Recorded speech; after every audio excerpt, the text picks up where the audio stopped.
Boa noite, família Uivos. Relato: babá da minha irmã virava lobisomem. Boa noite, amigos. Me chamo Aricler. Moro na capital de Minas Gerais. Esse relato é do meu avô materno, seu Ariclênio. Sim, temos o nome parecido. Como fui o primeiro neto-homem, meus pais fizeram essa homenagem a ele. Mas enfim, esse caso aconteceu com meu avô quando ele tinha 11 anos e morava com a família em Janaúba, Norte Mineiro. Para melhor entendimento, irei contar como se fosse ele. Na época do acontecimento, eu tinha 11 anos.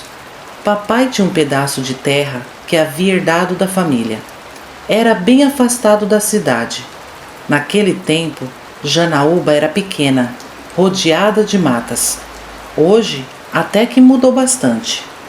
Enfim, eu era o filho mais velho de 3. Mamãe sempre foi muito doente.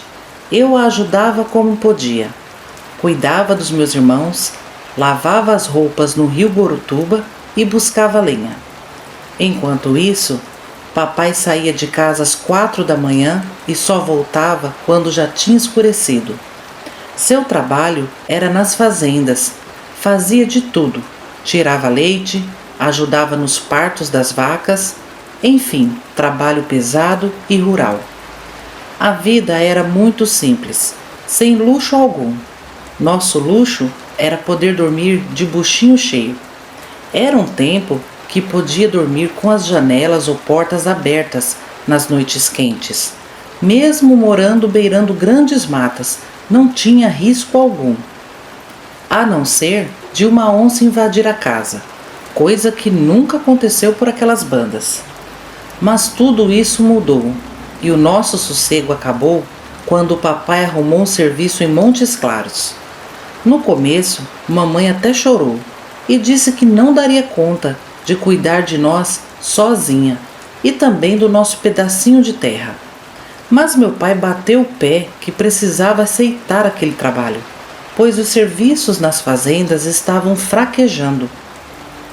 Ele me pediu para sair da escola e ficar em casa responsável por tudo. Nesse tempo, minha irmã caçula tinha apenas 5 meses, e mamãe pediu a papai que arrumasse alguma mulher que pudesse ajudá-la com os cuidados da caçula. Pois, como eu disse, ela era muito doente. Tinha dias que ardia em febre. Então, antes dele seguir viagem, foi até a cidade e voltou com uma mulher. Essa mulher devia ter mais de 50 anos. Não me lembro o nome dela, apenas o seu apelido, Dona Dinha. Dona Dinha era uma mulher simples, também criada em roça. Não era casada e não tinha filhos.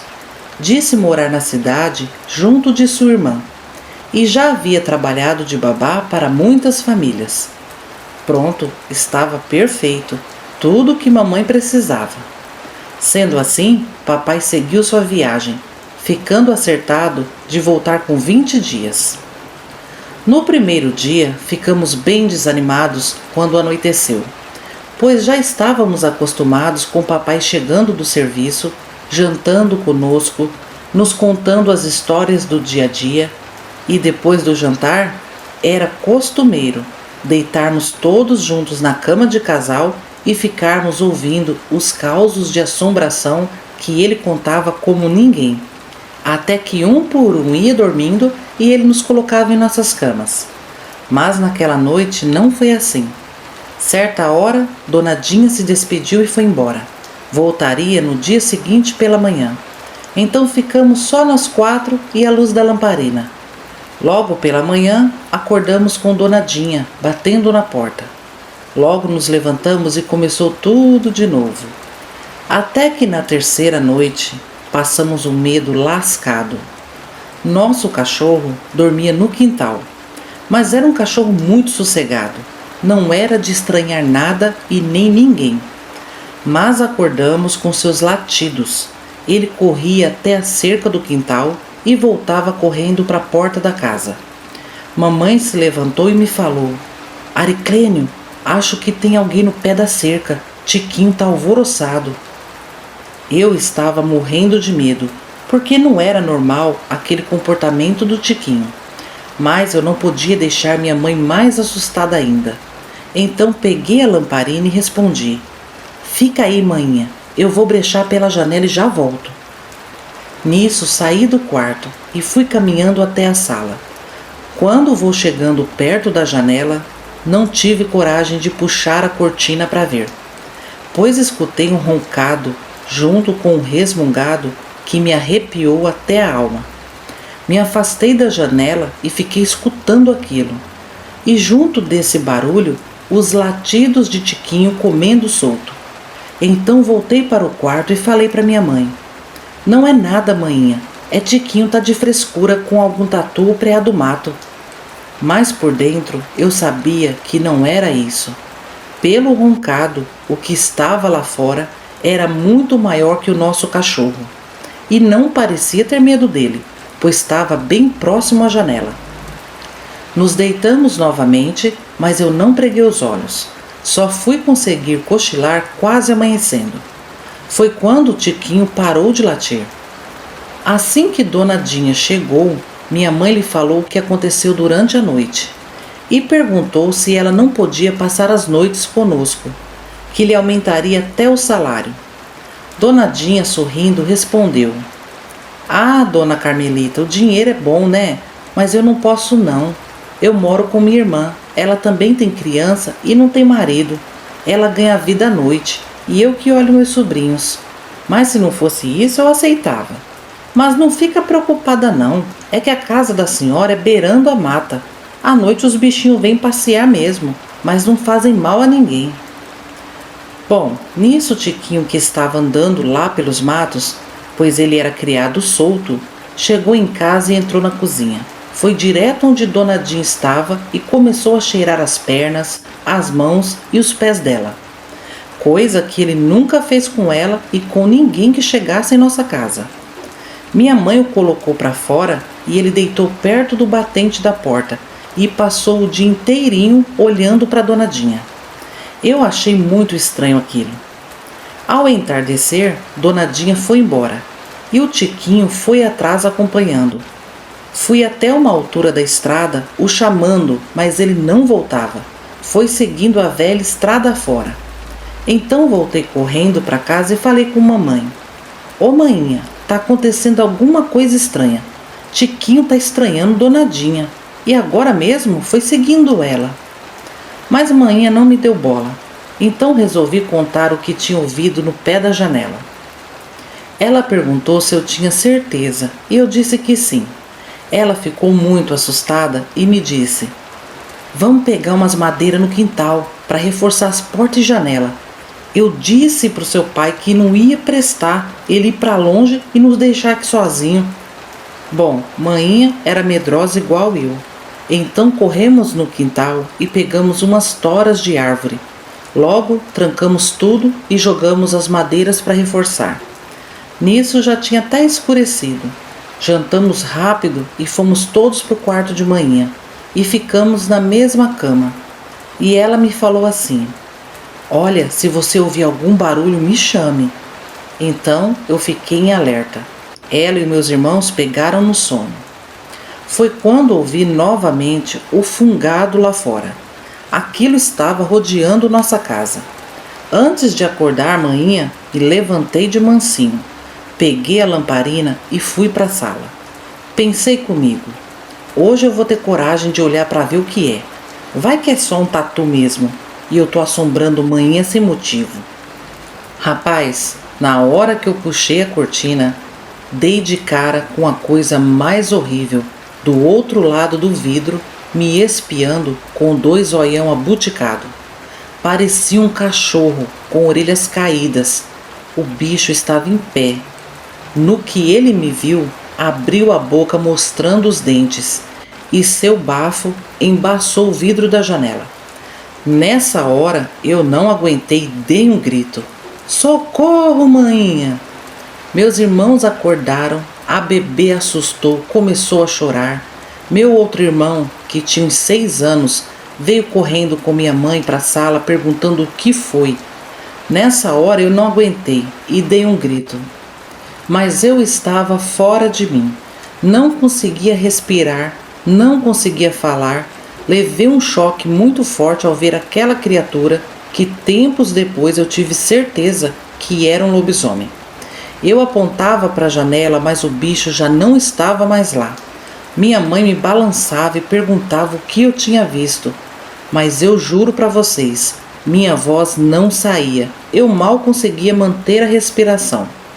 Nesse momento, só ouvimos uma pancada muito forte na janela do quarto. As madeiras se abriram e minha irmãzinha que dormia na cama chorava alto. Corremos para lá e tomamos um grande susto, pois aquele lobisomem estava com a metade da cabeça e um braço passando pela janela.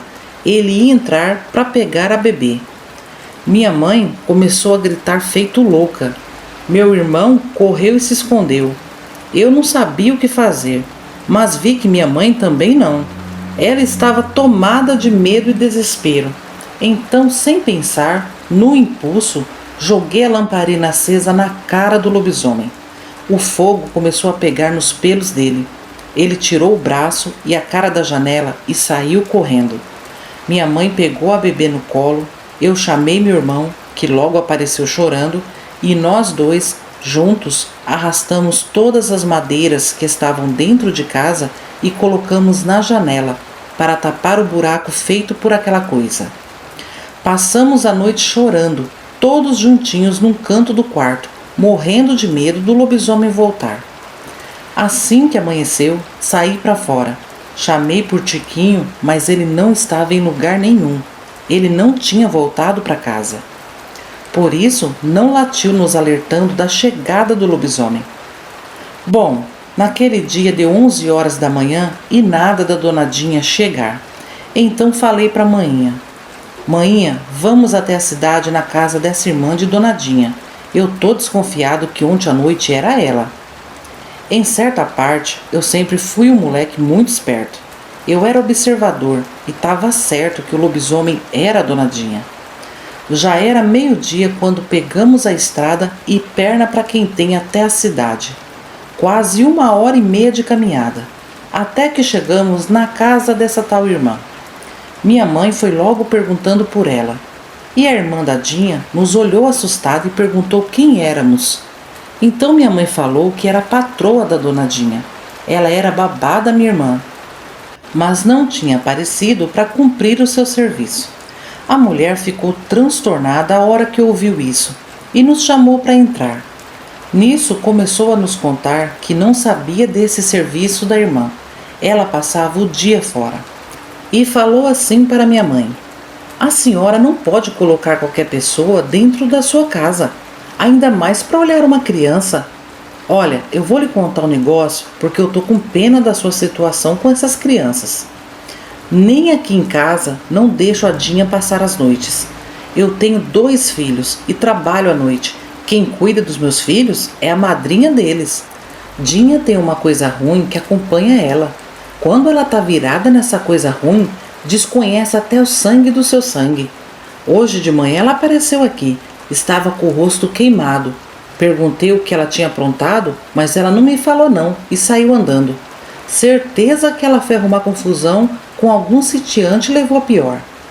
Então minha mãe interrompeu e falou: olha, essa madrugada um lobisomem tentou pegar minha bebê e o Ariclênio jogou a lamparina acesa na cara dele.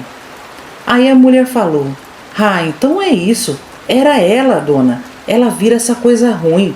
Eu não gosto nem de falar esse nome dentro de casa. Por isso eu tô te alertando. Se ela aparecer por lá, manda ela embora. Bom, eu sei que as duas conversaram um pouco mais e logo fomos embora. Mãe estava morrendo de medo de dona Dinha aparecer lá em casa.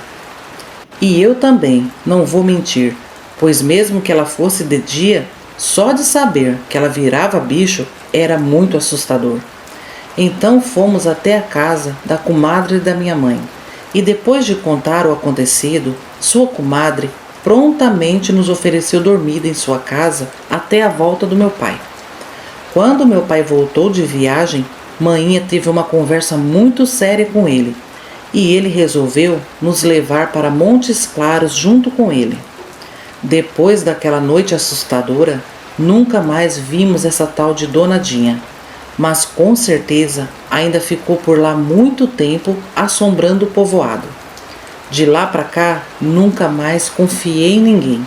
E outra coisa, podem até me chamar de velho ruim, mas não ofereço uma dormida para ninguém. Não é qualquer pessoa que eu deixo entrar na minha casa. Quem vê cara, não vê coração. E nessa de não acreditar que esses bichos ruins existem, é que a gente acaba dando de cara com um. Bom, Agatha, eu tentei contar exatamente como meu avô me contava, cada detalhe. Esqueci de mencionar que o Tiquinho, depois de seguir Donadinha, não voltou mais para casa. Talvez ela tenha feito maldade com ele. E também antigamente, lobisomem era o nome dado para ambos os sexos. Hoje em dia é lupina, mas os antigos continuam classificando ambos como lobisomem. Esse relato é verídico, aconteceu mesmo. Meu avô era muito desconfiado por conta disso, principalmente na quaresma, e ele ficava em alerta. Obrigada pela oportunidade e um abraço a todos do canal. Relato: desobediência do meu primo na quaresma teve consequências. Olá, me chamo Orlando Moreira. O caso que vou relatar agora aconteceu com um primo. Como todos sabem, antigamente existia um respeito maior quanto a assuntos religiosos. Por exemplo, Sexta-feira Santa não se comia carne de jeito nenhum. Quaresma não se saía de casa durante as noites, entre tantas outras coisas. E foi bem na época da quaresma que ocorreu o fato que vou relatar agora.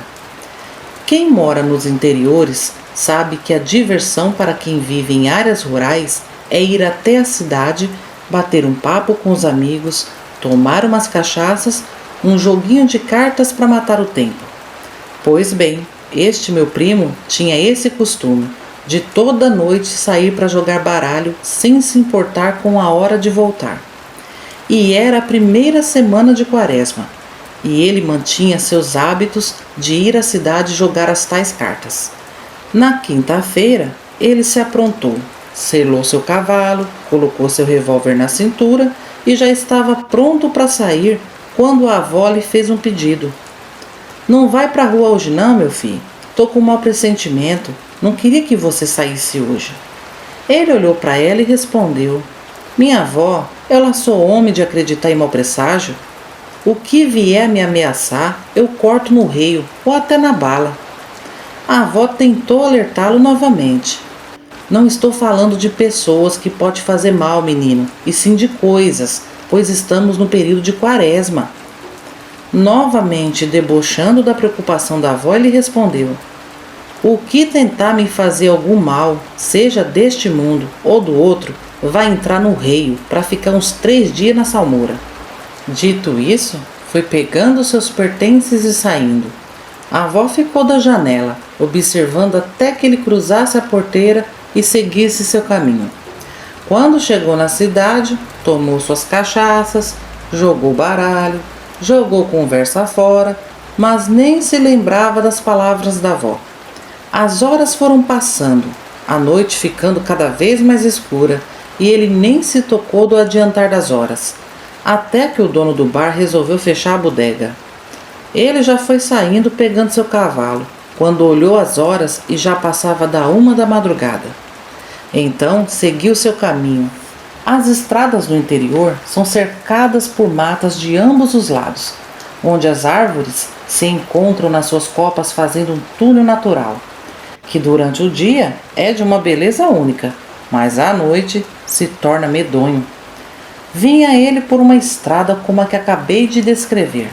Ao chegar no meio da estrada, o cavalo parou, começou a relinchar, empacou e abanava as orelhas, não saía do lugar. Meu primo cutucava as costelas do cavalo com as esporas, batia com um chicote de rabo de tatu, mas nada adiantava. O animal não saía do lugar, como se estivesse com medo de prosseguir naquela estrada. De repente, um barulho no meio do mato chamou sua atenção. e fez com que ele sacasse seu revólver e ficasse esperando que saísse do mato algum animal, pois era frequente avistar onças e lobos-guarás naquela região. Mas nada saiu do mato e o cavalo estava imóvel, como se estivesse paralisado. Parecia até uma estátua viva. Foi quando algo deu um tapa estralado na traseira do cavalo, fazendo o animal sair em disparada, derrubando meu primo. Ele se levantou rápido e já preparado, com o chicote preso em uma das mãos e o revólver na outra, e perguntando: "Quem está aí? Quem está aí? Aparece, senão você vai levar chumbo!" Nessa hora quase cagou 1 quilo nas calças. Uma voz assustadora e com tom ameaçador lhe respondeu: "Só vim até aqui para te mostrar que nem tudo você pode cortar no rio ou na bala. Eu vou te provar que você está errado." Em um puxão rápido, aquilo arrancou o chicote de sua mão, machucando a parte de cima de tanta brutalidade. Ele começou a atirar em todas as direções, e tudo que pôde ouvir foi uma risada sinistra e o chicote estralando próximo a ele. Aí, minha gente, foi só peia. O chicote batia em suas costas, no rosto, por todo o seu corpo. No começo ele até tentou reagir, mas depois não tinha mais forças e só sentia as lapadas secas lhe cortando o corpo e suas forças se esvaindo. Antes de perder a consciência, ouviu novamente a voz lhe dizer: "Antes de desafiar algo que você não conhece, procure medir suas palavras." E então ele apagou. Pela manhã os peões foram ordenhar as vacas e estranharam o cavalo dele estar selado e solto pelo pasto. Parecia muito assustado. Então um dos peões bateu na casa da avó para saber se estava tudo bem. A minha prima, quem atendeu aqueles peões, e foram até o quarto para verificar se estava tudo bem, mas não o encontraram. Todos começaram a se preocupar e saíram à procura dele. Não demorou para encontrarem ele todo arrebentado, as costas em carne viva. Ao seu lado estavam o seu chicote e o seu revólver. Levaram ele para casa. E foram 4 dias sem conseguir falar uma palavra sequer, só cuidando dos ferimentos à base de salmoura e algumas ervas para cicatrizar os ferimentos. Quando conseguiu falar novamente, contou a todos o que tinha passado. Ficaram até incrédulos, só não a avó. Depois que todos se retiraram do quarto e só estavam ele e a avó, a velha o questionou: "Você sabe o que aconteceu lá, meu filho?" Ele respondeu que não fazia nem ideia.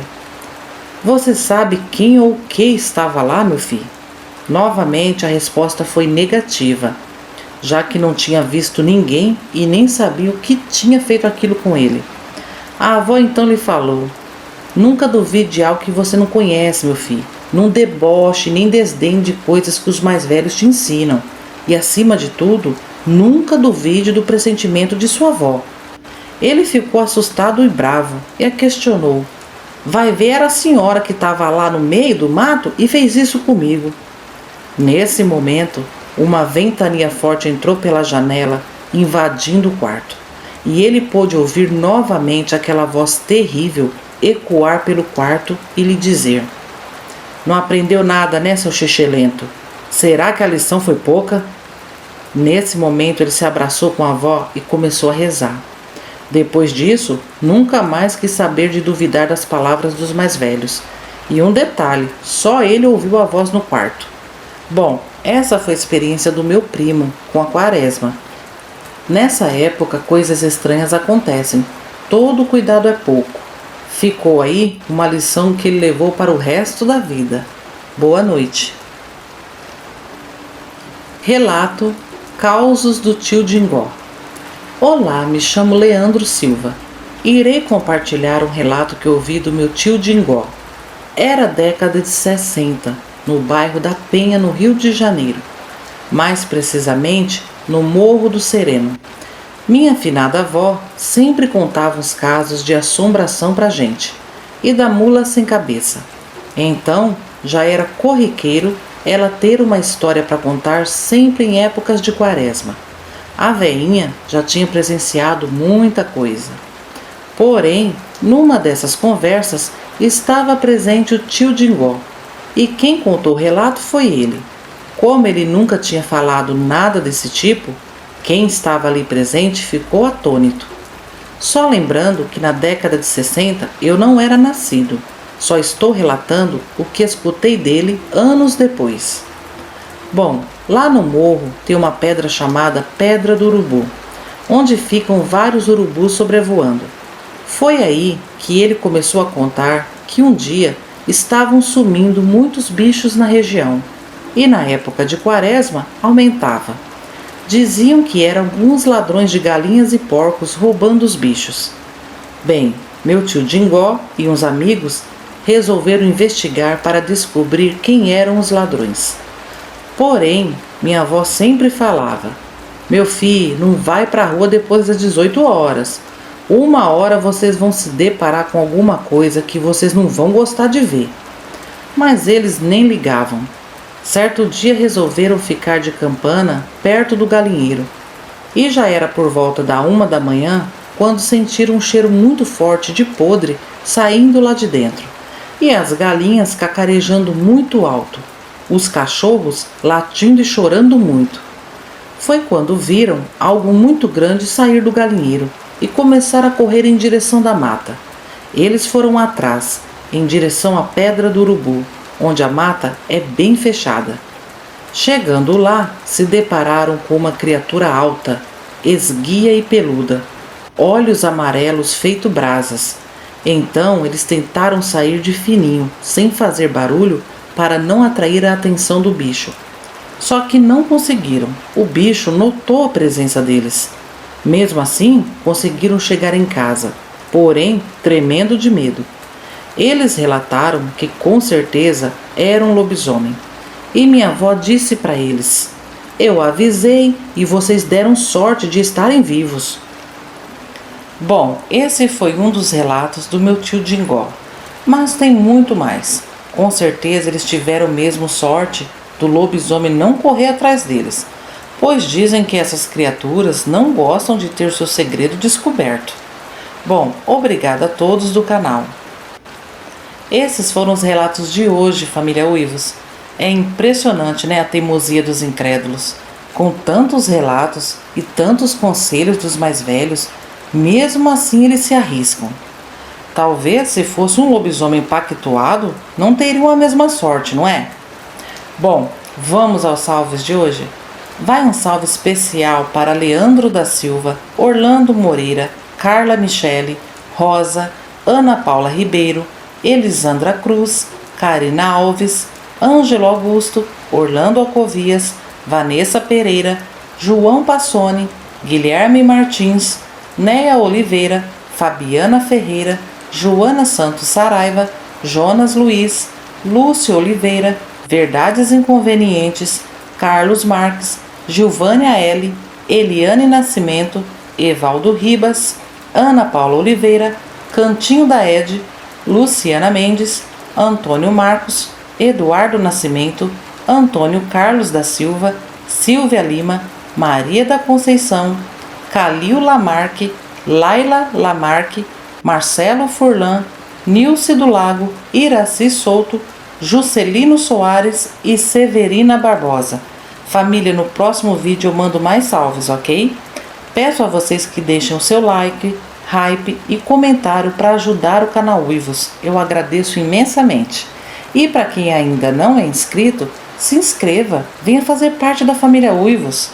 Agora, família, eu me despeço desejando uma noite abençoada a todos vocês. Um forte abraço da sua amiga Ágata e até sexta-feira, família. Tchau, tchau!